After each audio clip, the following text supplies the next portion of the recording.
در دوره تطبیق غلطی‌های معین کرده حکومت جمهوری دایر بر رشد باثبات اقتصادی، تأسیس جای‌های نوی کاری، افزایش درآمد اهالی، اینچنین انجام دادن کارهای سازندگی و خیر و احسانکاری، روزهای تجلیل جشن عید نوروز در دهه سلبور جماعت دهات به نام میرعلی محمدعلی ناحیه واسه با دستگیری مقامات اجرایی حاکمیت دولتی ناحیه و صاحبکار اسرائیل الامونوف انشاءات‌های نوی خدمت‌رسانی مورد استفاده قرار داده شدند. در این انشاءات‌ها 20 نفر ساکنان محلی به جای کار دائمی تامین گشتند.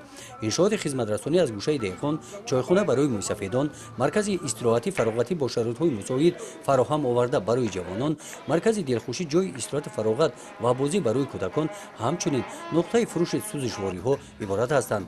ساختمان انشاءاتی مذکور با رعایت طلبات صنعت بلند معماری ساخته شده است. یادآور باید شد که سال گذشته در همین دهه با دستگیری صاحبکار تویخانه برای 160 نفر و مرکز تجارتی و خدمت‌رسانی مورد استفاده قرار گرفته بود. در همین روز در جامعه دهات به نام میرعلی محمدعلی در پیشروی قصر فرهنگ به نام میرعلی محمدعلی پرده از روی نیمپیکره قهرمان مهنت میرعلی محمدعلی برداشته شد. در مراسم رسما گشودن نیمپیکره میرعلی محمدعلی همسر او و فرزندانش اشتراک داشتند.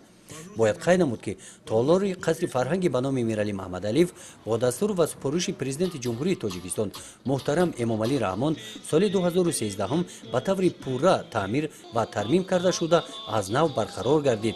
با پیشنهاد جماعت دهات نزد قصر فرهنگ دسته هنری ترانه و رقص چشمه از نو احیا کرده شد. هنرمندان انسامبل جوانان هستند. گزارش خواجه نظریف خدای نظر ظهورов از ناحیه واسه برای برنامه اطلاعاتی نوید.